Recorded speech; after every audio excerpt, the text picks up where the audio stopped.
You're not enough. You're not good enough. You're not smart enough. You're not tall enough.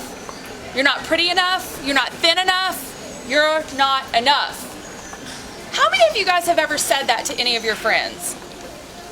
Okay, you're good friends. To say it to your friends in a nice way. But if you just say you're not enough, you're not good enough, that's horrible, right? It's nasty. So why do we say it to ourselves? How many of you have said it to yourself? I have. I said it to myself during Janet's speech because Janet stood up here and said exactly what I want to say. But I am enough because the way that I say it is different than the way that Janet says it. It's different from the way that Trina says it. It's different from the way the other speakers are saying it. And so what I'm saying is going to resonate with some people, just like your energy is going to resonate with some people and not with other people. And that's okay, because those people are not your people. Everyone doesn't have to be your person. It's okay to have people that are not your people. And that's what you have to tell yourself. But here's the situation. Why on earth do we say these nasty things to ourselves? It's one reason. It's one 4-letter F word. It's not what you're thinking. F-E-A-R. Fear. We are afraid of what's going to happen. We stay in a horrible relationship because what if we're alone for the rest of our lives? We think that we're not good enough because what happens if we actually put ourselves out there? We don't put ourselves out there because we're afraid of what someone else is going to think. But guess what, friends? Once you put yourself out there and once you say the things that you want to say that are truly in your heart, that are truly in your soul, that's when your people show up. The biggest example of this in my life was a horrible relationship that I was in. For 9 years of my life, I was in a relationship with someone who did not value me in any way. It was horrible. There was physical abuse, emotional abuse, spiritual abuse, and financial abuse. And guess what, friends? 7 years in, do you know what I did? I got married to him because I was afraid. I was afraid that I was not going to be a mom. That's the most important thing to me in my life. At the time, I was 36 years old and didn't have any children, and I want children so badly. I was afraid that I would be alone for the rest of my life. I was afraid that I wasn't good enough to find my person and to find someone else. So I settled. And when we tell ourselves those lies that we're not good enough, that's when we settle. But guess what? When we're in those big fat lies, we continue to attract those negative things over and over and over and over again. They come back and they come back and they come back until you can step out of it. And when you step out of it and you become the victor instead of the victim in your life, the fear goes away and you make room for love. Best-selling Hay House author and one of my spiritual mentors, Kyle Gray, says something that I absolutely love. He says, when love is present, fear is a stranger, and love is here. And I love saying that, and I love feeling that. And one of the things that we can do is love ourselves more. You may think that that's arrogant. It's not arrogant to love yourself. It's important to love yourself. It's important to give yourself everything that you need so that you can step into your light. All of us have a beautiful pillar of light, and it is so important for our light to shine, because when one light shines, we can help another light shine. And when we are able to let our beautiful light shine and stand in our pillar, imagine what happens when we all have our pillars of light shining. We raise the consciousness of the earth and we help everyone that we can. It is not arrogant to love yourself. The most important thing that I did when I was getting out of that fear and getting out of telling myself those lies was to tell myself, I love you. So I want you all to do it with me. Ready?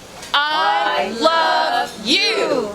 Say it to yourself. When you go home tonight, In the bathroom mirror, before you go to bed, when you're brushing your teeth, when you're washing your face, say it 10 times. That's hard. It's not hard. That's easy.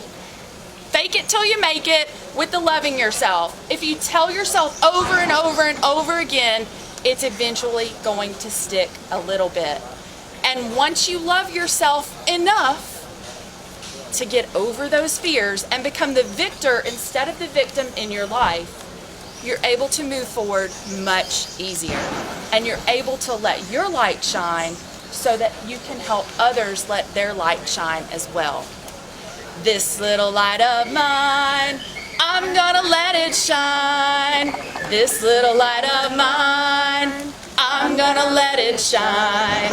This little light of mine, I'm gonna let it shine. Let it shine, let it shine, let it shine. I hope all of you stop telling yourselves the big fat lies that women usually tell themselves. Step out of the fear and love yourself enough to be the victor instead of the victim. Thank you. Does anybody have any questions? No? Okay. Yes. I just have a suggestion. Okay. If I may. Yes. Okay, I think sometimes, and it's just a perception, right? Trajectory. When you say I love you, you're actually stepping out of the I-ness. And so if you can get back into the I-ness and said, I love me. Well, you can say I was just thinking, Yes. what impact would it have? Because then you take onus for the person and the soul that you are residing in that. And it's just a perception. So when you're saying I love you, and what I was saying is I love you in the mirror. So you're actually saying it to yourself. We were just practicing today. But I love all of you, and you all love all of me, too. Yeah, so even when you say it to your, in the Absolutely. mirror. Yeah, and I think yesterday we did that in my Yes. session, where you actually just, try that. I learned that from Phyllis Crystal.